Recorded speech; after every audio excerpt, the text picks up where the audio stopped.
Our next guest is a scholar of the world's elite AI institutions, a mentor to the world's most successful founders, and a true statement of the technology era. To share his insights on the next frontier of innovation in conversation with Leila Hamaira from Euronews, please join me in welcoming the founding managing partner of Amino Capital, Larry Lee. Success is rarely a matter of chance. It is the result of vision, discipline, and a legacy of excellence. From Tsinghua University, the global pinnacle of AI research, Larry Lee has built a bridge between deep knowledge and industrial power. As the leader of Amino Capital, he stewards $1 billion in assets, fostering the growth of 20 unicorns that have reshaped the global economy. A distinguished member of the Forbes Midas List, his influence is felt across the portfolios of Amazon, Google, and Cisco. Please welcome Larry Lee.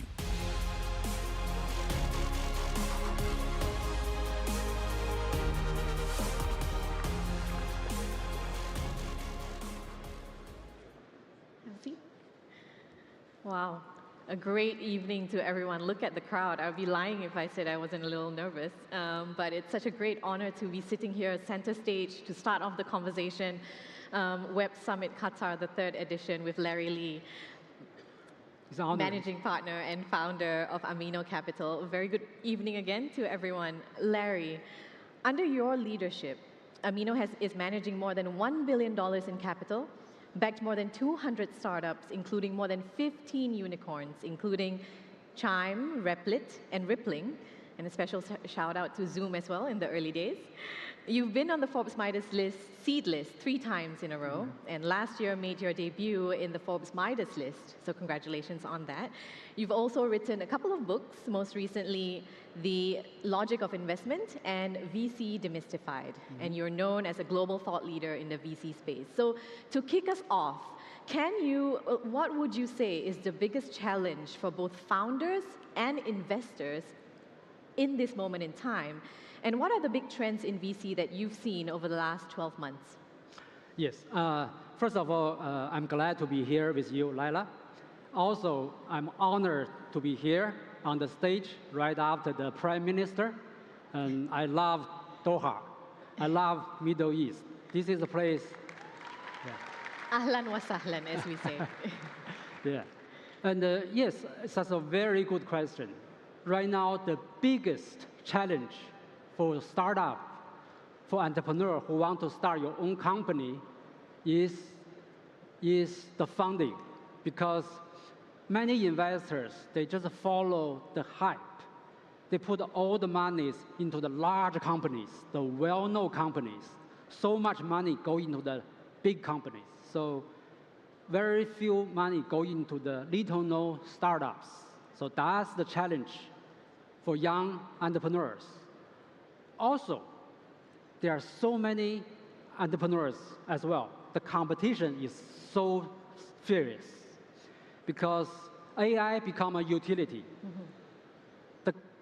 The hurdle to start a company is so low that so many people starting their own companies. For young entrepreneurs, it's so difficult to stand out. That's a challenge. Well, for investors, the problem is there are so many entrepreneurs. How can you tell from the good, from the best to the average? So it's very difficult for VC, for investors to figure out who are the entrepreneurs who will make it. Because there are so many of them. 90%, 95% of the company will fail. How an investor can tell which one can be successful? That's tough. And so what are some of the VC trends that you've seen over the last 12 months? There are 2 trends, actually. Most of the VCs still try to follow the biggest company, the well-known company, which is not good for them. The second one is the really good VCs are looking at the young companies, the early stage companies, because that's where the money comes. Investing is all about beat expectation. When everybody knows that company is good, the price is high. When nobody knows that entrepreneur is good, that's where the opportunity is. So that's how VC can make money. So that's where the interesting part of the investment. And one other trend that we've seen in the last couple of years, maybe so 2024 and 2025, is we see there is a decline in funding in the early stages and an uptick in mega rounds. And some say that this is a good thing, but there are also others who say that this is bad for ecosystem diversity, for possibly innovation. But what is your take, and how do you see this trend continuing or not continuing for 2026 and beyond?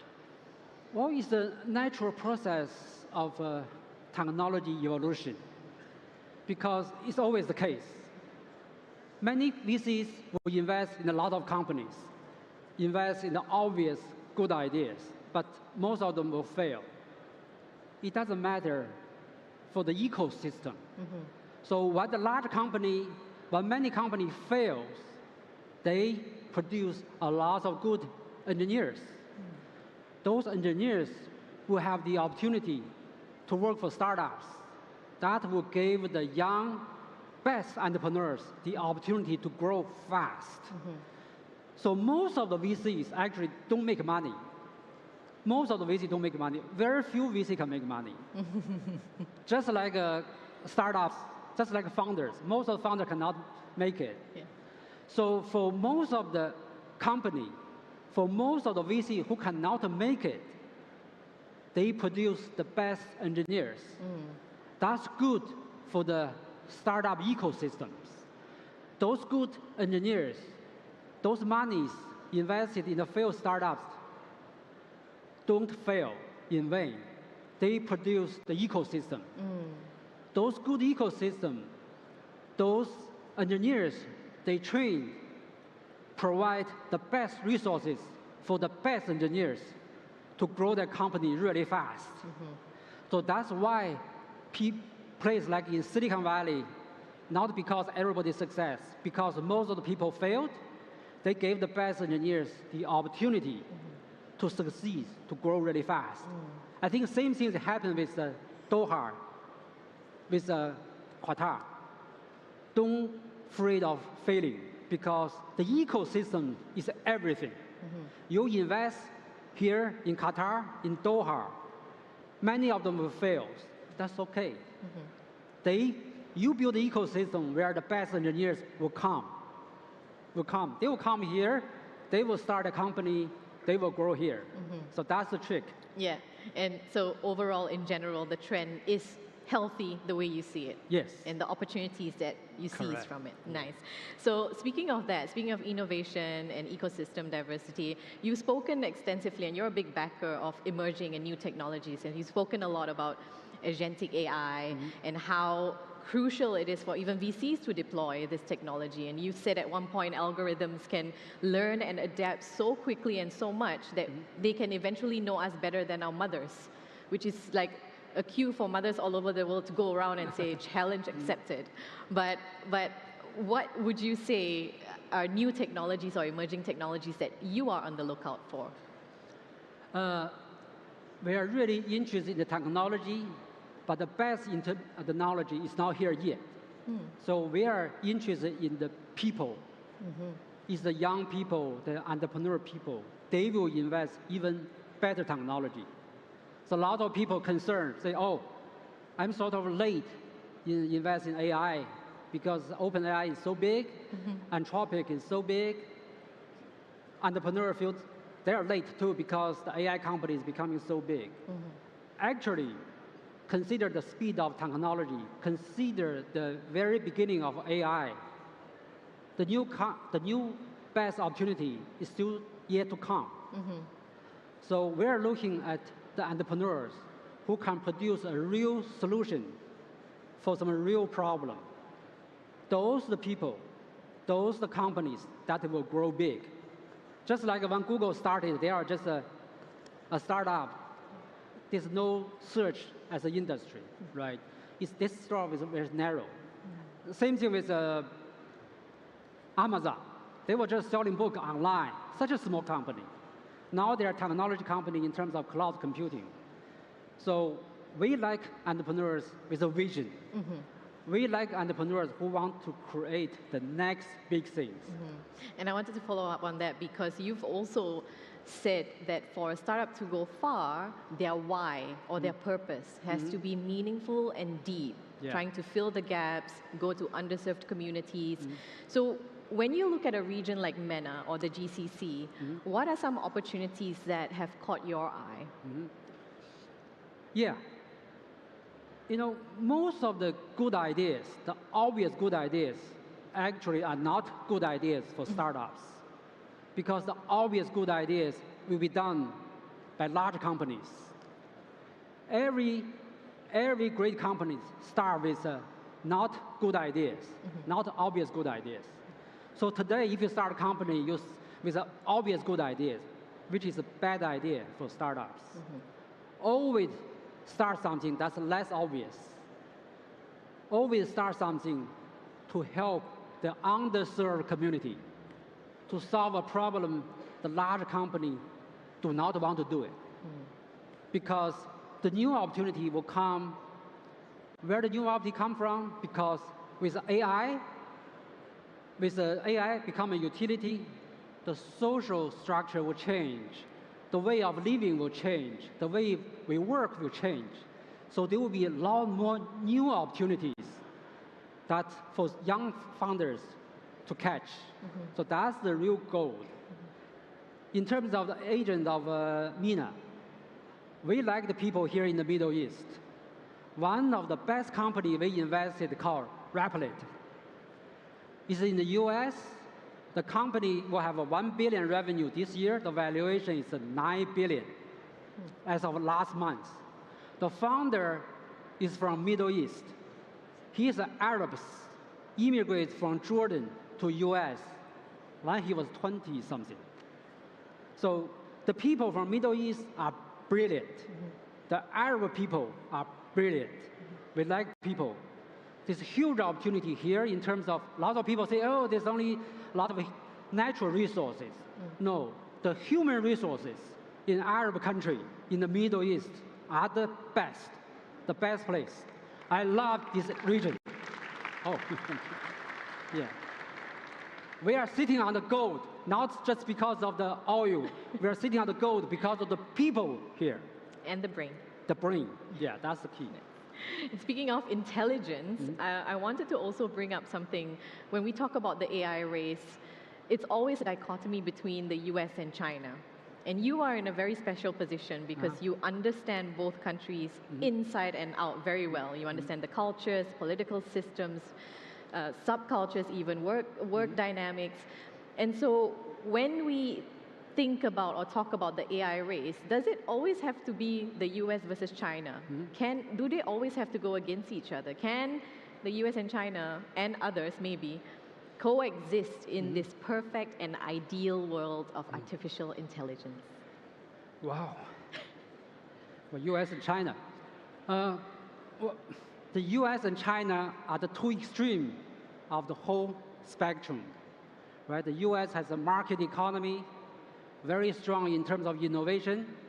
The China has a very strong state planning economy. The US is really good at the invention, from 0 to 1. China is really good at from 1 to 100. It's too extreme. Both has advantages, and I think the world needs both kind of approach. Well, the beautiful thing is, if you find something in the between, that's where Middle East, right? That's right. The people in the Middle East have both. It's so easy for you to learn things about China. It's so easy for you to learn things about US. You know what? In US, you cannot access certain things in China. In China, you cannot access certain things from the US. Well, gentlemen and ladies and gentlemen, you guys are sitting right in the Middle East. You can access both. I think that's the opportunity here. That's why many investors in US love Middle East, because here is the next new opportunity. The Silicon Valley is supposed to come from here, the next Silicon Valley. I'm very excited about it. and it will be very exciting to Yeah. see what the next couple of days will turn out for everyone else. Now, I wanted to go next to, I guess, your philosophy of investing. You said before that you believe that every encounter is an opportunity to create value. So what advice would you give to startup founders looking for funding in 2026 or beyond? And how is that advice different to, say, 2 or 3 years before? I think nowadays, they're so easy to start a company, and the large company have so much resources and try to cover everything. So for young founders, for new companies, you really need to look into the details. That's why I say, as a founders or as an investor, when you look at the new companies, the approach is, because it's very easy to remember. Go narrow, go deep, go with the flow. The reason go narrow is, as I said, the large ideas is covered by the large companies. So find something very specific. Find something nobody else want to do, but there's an unmet need. You work on it. You work on it, go into deep, try to solve all the problems in a very narrow area. You build your moat. Then you follow the workflow into other areas. Just follow the customers, serve the customers. Then you become a platform. For example, we invest in a company, I mentioned that, called Replit. He's a founder from Jordan, the Middle East, it's Arabs. He starts something very narrow. Feels like nobody else want to do, because a large company don't want to do this. He started an online IDE, means students can program online. Now it's easy, before it's not. So students, young people who cannot afford to buy IDE or buy the software programming environment from companies because they don't want to pay. So they provide an online programming environment. Young people or people without money can collaborate programming online. It's very narrow, feels like there's no way to make money. He served the people who are poor. He served the people who cannot afford to pay. He served the people from developing country. But his approach attracts so many users. So many users. So before the ChatGPT came out, they have like 20 million users. The result is they collect so much user information, programming information, all the comment, specification about the program. So when ChatGPT 3.5 came out, they turned around, become the best vibe coding company because they have all the data. They utilize the data, combined with the new AI, become a vibe coding company. So now they become very hot. The reason is they start with something that nobody cares. Nobody wants to work on it. So when you start on something nobody else wants to work on it, then you little by little you become a platform.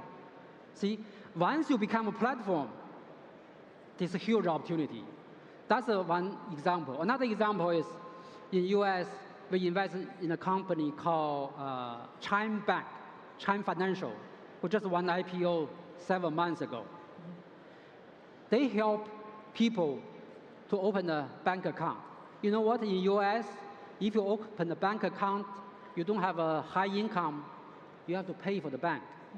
The bank will charge people who don't have a lot of money. They start a service serving the young people, the people who just entered the workforce, or the new immigrants who has a very low income. It's very simple. And they start online banking. The large bank don't want to work on it. They don't want to serve the people who don't have a lot of money. They love the rich people, by the way. Like the founder of Facebook, when he bought a house, the bank pay him. Negative interest for those people. So this Chime Financial, they serve those young people who just started with their life. And then they become so popular. they start things online. They have all the data of young people. Then they started the payday loan. And the young people start to use the bank card as a transaction, daily transaction. So they started helping the people nobody else want to help. Then they become a $25 billion company. So that's how, for people here, you start a company, try to start something that other people, especially large company, don't want to work on it. Work on something the large company don't care. Work on something where the government couldn't take care of them. Then you know what? Do something good for other people, you'll end up become rich. Yeah. So that's the best way to start a company.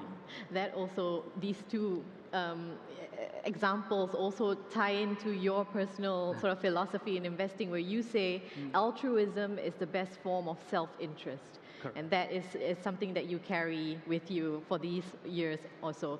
We're running out of time, but I wanted to ask you, put you on the spot a little bit before we leave the stage.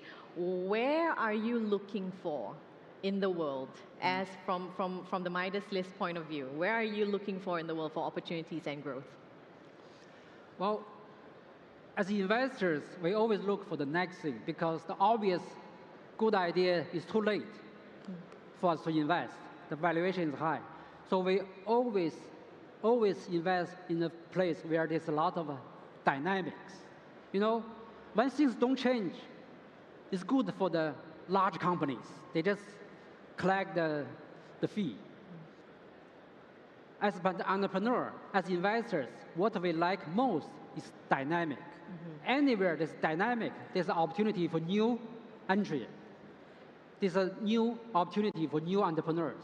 So we like places where people has a lot of ideas. There's a lot of changes in terms of politically, economically, and technology-wise. So anywhere there's a dynamic, we love it. So Silicon Valley is really a place where people come and go. So we work at Silicon Valley, but Yes. we are always looking outside. Nice. The best entrepreneurs in Silicon Valley are the people from outside. The best entrepreneurs in US are the immigrants. So we're always looking outward. Amazing. Couple places. One is Middle East. That's the part we are really focused on. Second part is the Asia. Beyond US, we're looking into the Middle East and the Far East. All right. And on that note, thank you so much, Larry Lee, for your thoughts and insights. We've run out of time right down to the red screen. Thank you so much, everyone, for your attention and for being here. We wish you a successful next couple of days of Web Summit Qatar. Thank you so much. Thank you, Laila. Thank you.